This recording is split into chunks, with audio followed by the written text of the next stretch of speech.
19 ఫిబ్రవరికి సంబంధించిన కొన్ని ముఖ్యమైన మరియు లేటెస్ట్ కరెంట్ అఫైర్స్ అయితే ఉన్నాయి. వీడియో కనుక మీకు యూస్ఫుల్గా ఉంటే తప్పనిసరిగా లైక్ అయితే చేయండి. గనుల మంత్రిత్వ శాఖ యొక్క chief control of accounts (CCA) కార్యాలయం ఇటీవల నిర్వహించిన వర్క్షాప్ యొక్క ప్రాథమిక లక్ష్యం ఏమిటి? గనుల మంత్రిత్వ శాఖ యొక్క చీఫ్ కంట్రోలర్ ఆఫ్ అకౌంట్స్ కార్యాలయం ఇటీవల నిర్వహించిన వర్క్షాప్ యొక్క ప్రాథమిక లక్ష్యం ఏమిటి?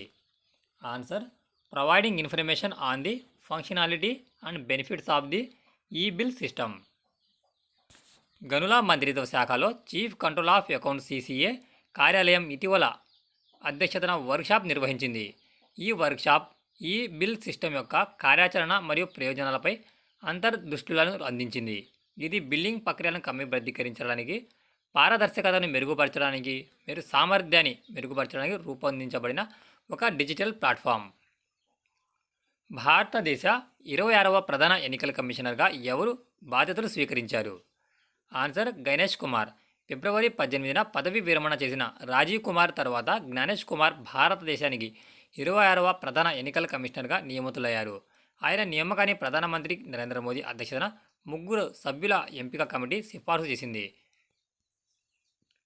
భారత ప్రభుత్వం ప్రారంభించిన ఏఐ ఫర్ ఎంటర్‌ప్రెన్యూర్‌షిప్ చొరవ కింద ఎన్ని లక్షల మంది యువతకు శిక్షణ ఇవ్వాలని లక్ష్యంగా పెట్టుకున్నారు? ఆన్సర్: 1 లక్ష మంది.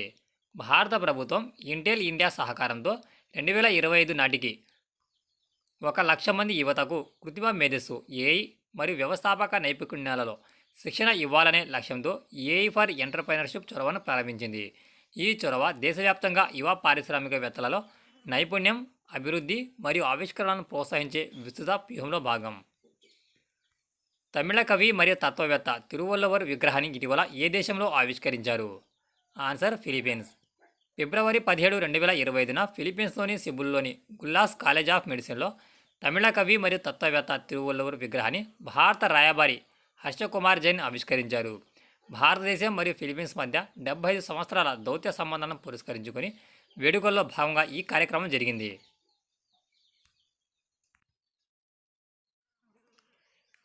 5వ బహుపాక్షిక నావల్ ఎక్సర్సైజ్ కొమొడో ఎక్కడ నిర్వహించబడుతుంది? Answer: Indonesia. ఇండోనేషియా నావికాదళం నిర్వహించిన 5వ బహుపాక్షి నావల్ ఎక్సర్సైజ్ కొమొడో 2025 ఫిబ్రవరి 16న ఇండోనేషియాలోని బాలిలో ప్రారంభమైంది మరియు ఫిబ్రవరి 22 వరకు ఇది నిర్వహించడం జరుగుతుంది. యూకేలో ఇటీవల ఎవరు గౌరవ నైట్హుడ్ బిరుదుతో సత్కరించబడ్డారు? Answer: N Chandrasekaran. Tata group chairman N Chandrasekaran UK Bharat వాణిజ్య సంబంధాలను బలోపేతం చేయడంలో గణనీయమైన కృషి చేసేందుకు గాను యూకేలో గౌరవ నైట్హుడ్ బిరుదుతో సత్కరించబడ్డారు.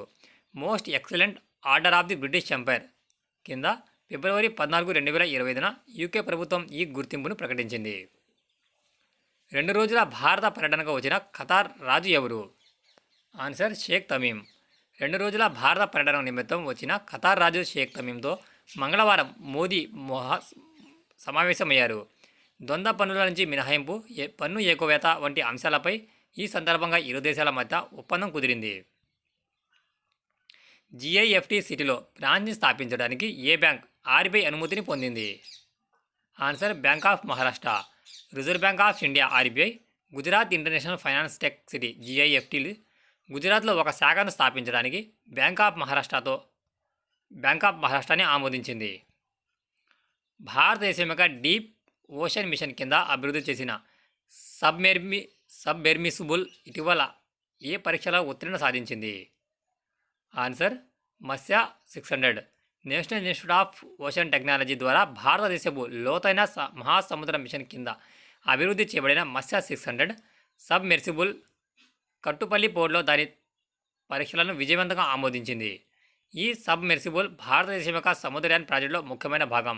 ఇది లోతైన సముద్ర అన్వేషణను ముందుకు తీసుకువెళ్లే లక్ష్యంతో దీనిని అభివృద్ధి చేస్తున్నారు. భారతదేశపు మొట్టమొదటి గ్లోబల్ కేపబిలిటీ సెంటర్ పాలసీ 2025ని ఏ రాష్ట్రం ప్రవేశపెట్టింది? ఆన్సర్: మధ్యప్రదేశ్.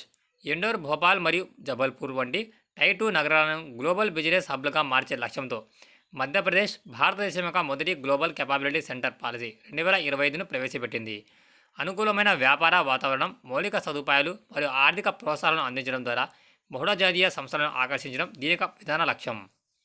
ఇది ఫ్రెండ్స్, వీడియో కనుక మీకు నచ్చితే తప్పనిసరిగా లైక్ అయితే చేయండి. Thanks for watching టెక్జా.